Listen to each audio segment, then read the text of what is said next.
આગળ સમાચારોમાં વાત કરીએ તો આજે ગુજરાત સહિત દેશભરમાં નીટની રી એક્ઝામ લેવામાં આવી રહી છે। દેશભરમાંથી 22.79 લાખ પરીક્ષાર્થી આપશે પરીક્ષા। બપોરે 2 થી સાંજે 5:15 સુધી લેવાશે આ પરીક્ષા। પરીક્ષા માટે 195 મિનિટનો સમય ફાળવાશે। બપોરે 1:30 સુધીમાં પ્રવેશ મેળવવાનો રહેશે। ત્યારબાદ કોઈપણ ઉમેદવારને પ્રવેશ મળશે નહીં। પરીક્ષા કેન્દ્રો પર સુરક્ષાને લઈને ચાપતો બંદોબસ્ત ગોઠવી દેવામાં આવ્યો છે। તો રાજ્યમાં પણ નીટની પરીક્ષા પુનઃ યોજાઈ રહી છે, ત્યારે પોલીસ પ્રશાસનથી લઈને તમામ તંત્ર એલર્ટ મોડ છે। 1:30 સુધી પ્રવેશ આપવામાં આવશે, ત્યારબાદ પ્રવેશ નહીં મળે તો 5:15 વાગ્યા સુધી આ પરીક્ષા જે છે તે આપવાનો સમય છે। તો સાથે જ આજે ગુજરાત સહિત દેશભરમાં નીટની રી એક્ઝામ લેવામાં આવી રહી છે, ત્યારે દેશભરમાંથી 22.79 લાખ પરીક્ષાર્થીઓ આ પેપર આપવાના છે।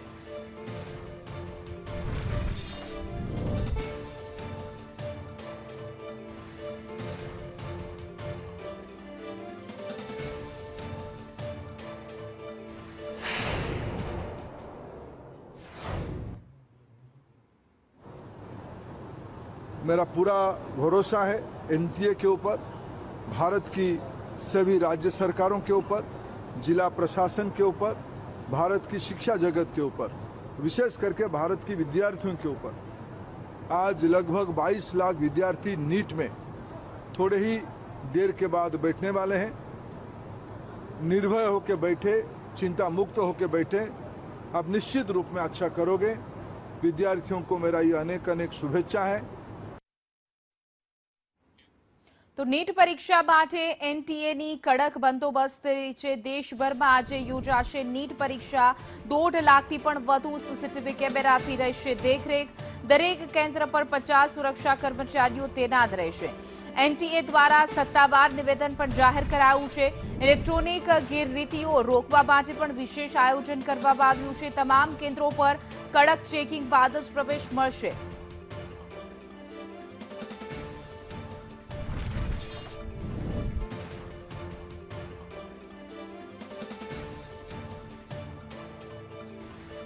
નીટની પુનઃ પરીક્ષા યોજાઈ રહી છે, ત્યારે પોલીસ પ્રશાસન શું કરી રહ્યા છે, પોલીસ અધિકારીઓ શું કરી રહ્યા છે બંદોબસ્તને લઈને, આવો સાંભળીએ।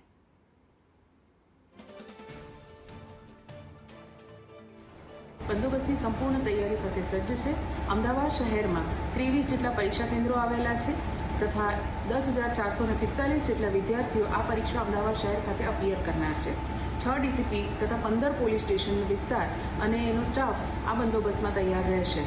આ ઉપરાંત અમદાવાદ શહેર પોલીસ કમિશનરેટની ટ્રાફિક શાખાના 14 જેટલા પોલીસ સ્ટેશનના તમામ એસએચઓ અને એમનો સ્ટાફ ટ્રાફિક બંદોબસ્ત માટે તૈનાત રહેશે તથા વિદ્યાર્થીઓને તેમના કમ્યુનિકેશન માટે કોઈ પણ તકલીફ ન પડે તે માટે જરૂરી ટ્રાફિક નિયમન કરશે। નીટ યુજી 2026નું આયોજન છે એનટીએ તરફથી, અને એના માટે ગુજરાત પોલીસ તરફથી પૂરતી તૈયારી કરવામાં આવી છે।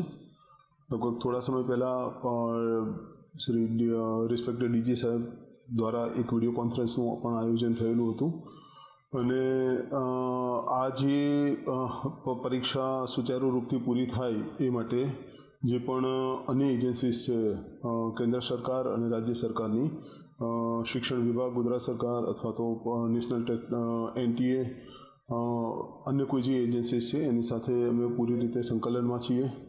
અને આવતીકાલે જે પણ વિદ્યાર્થીઓ પરીક્ષા કેન્દ્રો ખાતે પહોંચી રહ્યા છે, ચાહે બસ સ્ટેશન બસ મારફત પહોંચતા હોય, રેલવે મારફતે પહોંચતા હોય અથવા તો પોતાના પ્રાઇવેટ વાહનો મારફતે પહોંચતા હોય, તો સુચારુ રૂપથી પરીક્ષા કેન્દ્રો ખાતે પહોંચે, યોગ્ય રીતે ફ્રિસ્કિંગ થાય, પરીક્ષાર્થી પોતે સમયસર પરીક્ષા હોલમાં પહોંચી જાય, ત્યાં સુધીની કાળજી ગુજરાત પોલીસ લઈ રહી છે।